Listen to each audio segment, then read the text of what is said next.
Waterfowl hunting is a common sport within the Flyway, and it has a significant economic impact for Flyway states.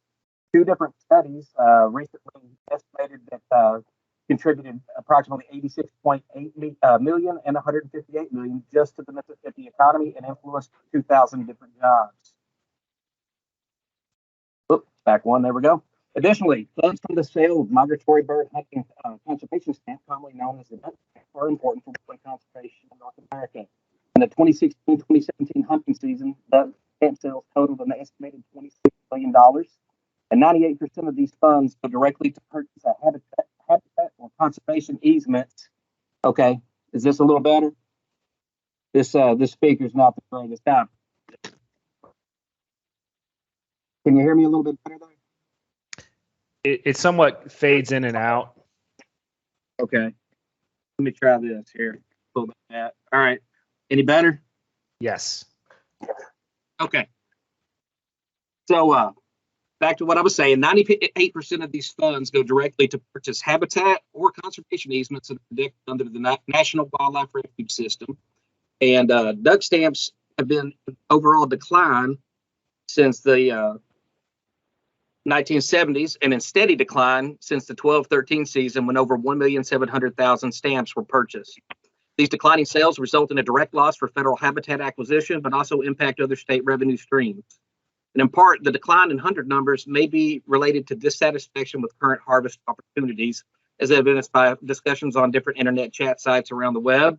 And consistent with hunter sentiment, the harvest data for the Mississippi Flyway indicated a clear decline in total duck harvest between 2002 and 2019. So, going back here.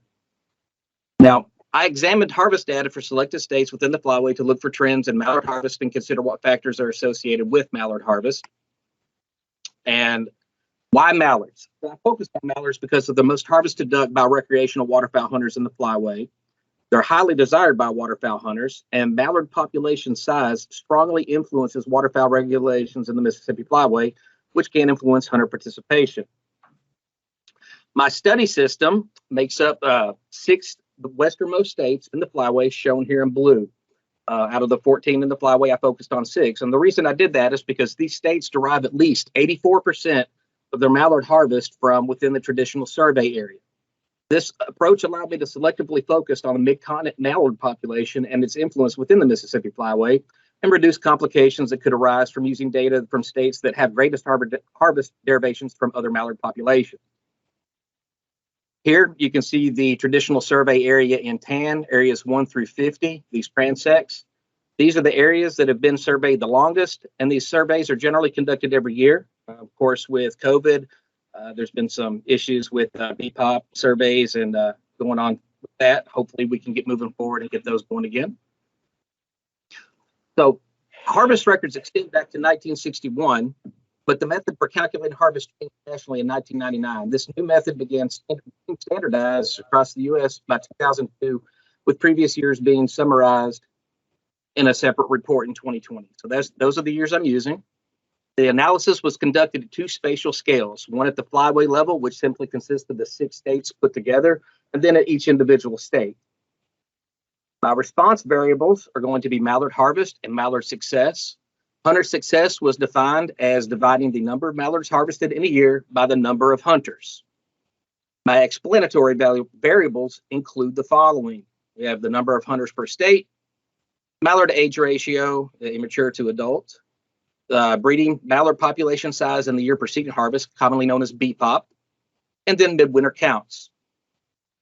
I use general linear models to test for relationships between response and explanatory variables, and a Keiki information criterion of less than 2.0 were considered competitive. Model weights, parameter beta estimates, and 95% confidence intervals were used to identify strength and direction of my response variable. So here's my results. Now, looking here at this slide, the relationship between mallard harvest and mallard and hunter numbers from 2002 to 2019. My modeling, the only model that came out with the predictor of harvest was the number of hunters. That model received 60% of model weight and nothing else was competitive. And as mallard harvest increased, hunter numbers also increased. There's a positive relationship between the two, which is logical. There's more people out hunting, so there's more birds being killed. Now I'm going to break it down state by state. That was the only flyway model here, and we do have some different relationships between the states. So I want to talk about this slide for just a minute here. I don't know why that's all highlighted, but okay. So here's the modeling activity for all 6 states individually. I'm going to use this slide several times, so just take a minute to talk about it. All of the competitive models plus the null are shown for each state. So you can see my competitive models here and then the null. Looking at Minnesota, we have the 2 different competitive models, hunters and hunters midwinter count, and then the null. And you can see where they significantly outperform the null. Hunter numbers were in the top models for 5 of the 6 states, with Arkansas being the exception. You can see that one there, age ratio for Arkansas. We have hunter numbers with all the rest of them. So here you can see that mallard harvest increased with hunter numbers. The different states here with our hunter numbers going up and our harvest also increasing. So here, going back to the modeling results table, the states are organized from north to south, Minnesota and Iowa being my northernmost group. The best model for Minnesota was hunter numbers, and we've already discussed that. And you can see in Iowa that we did have a midwinter count occur in the competitive model, but notice that it also included hunters. The confidence limits around the beta value for the midwinter count included 0, though, so that indicated that the midwinter count did not have a strong association. In contrast, the 2 variable model that ranked highest, it did rank the highest and was the only competitive model. So even though the beta estimate was 0 here, or included 0, it's still the only competitive model. So that's a little unusual. Here's our, as midwinter count increases, so does harvest.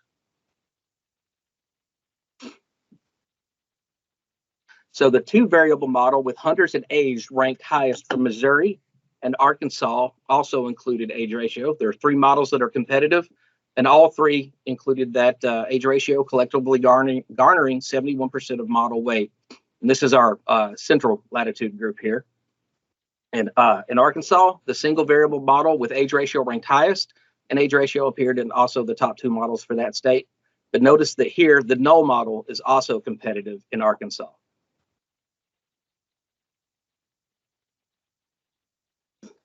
Here's a graph showing the relationship between mallard harvest and mallard age ratio for those years 2002 to 2019. You can see as the ratio of immature birds to adults increases, so does harvest. And then for our southernmost group, the top model for both Mississippi and Louisiana was the 2 variable model that included hunters and breeding population. Right there and there. In Mississippi, that was the only competitive model, and it had 94% of the model weight.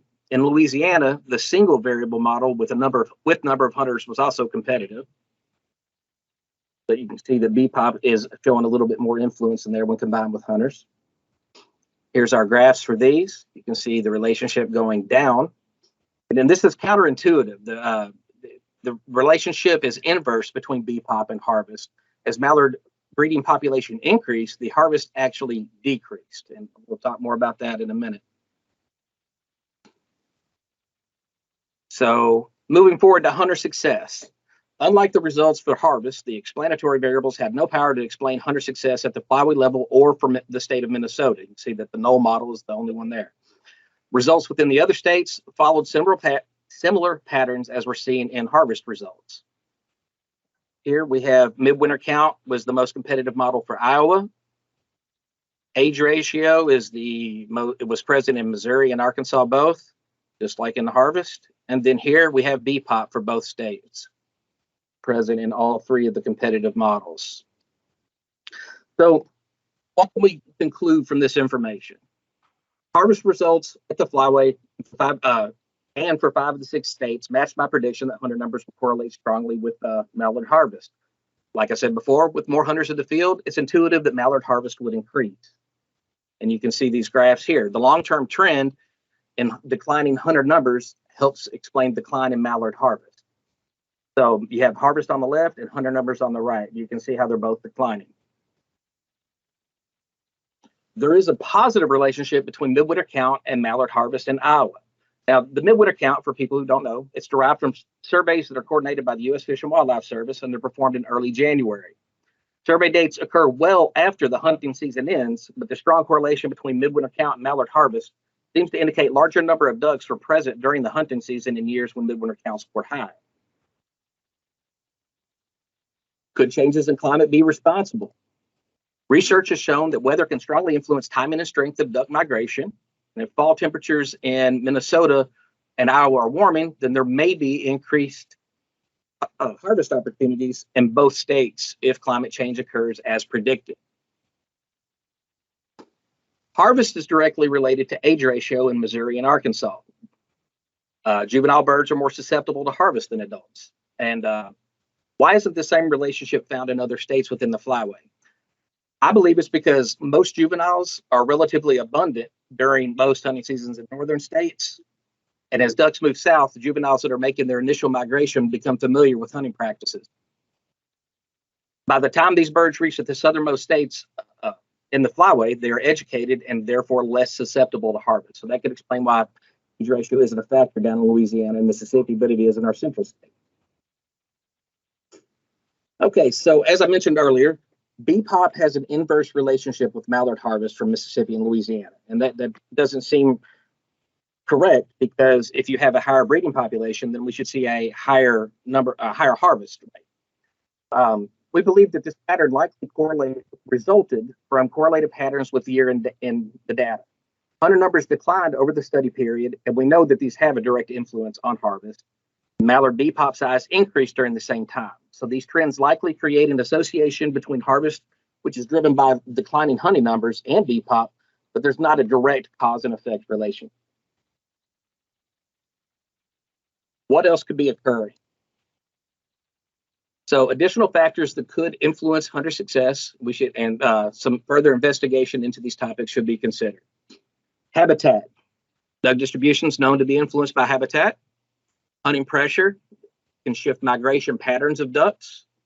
Spitting wing decoys, mojos, whatever you want to call them. There is a correlation between increased duck harvest and these devices. And weather. This is likely to be the most important factor that influences timing and distribution of mallard migration. Given that hunter success is necessarily dependent on birds being present in an area, weather has a strong influence on the success of duck hunters. Finally, results do not clearly speak to hunter satisfaction. Something that is speculated upon is contributing to the decline in waterfowl hunters.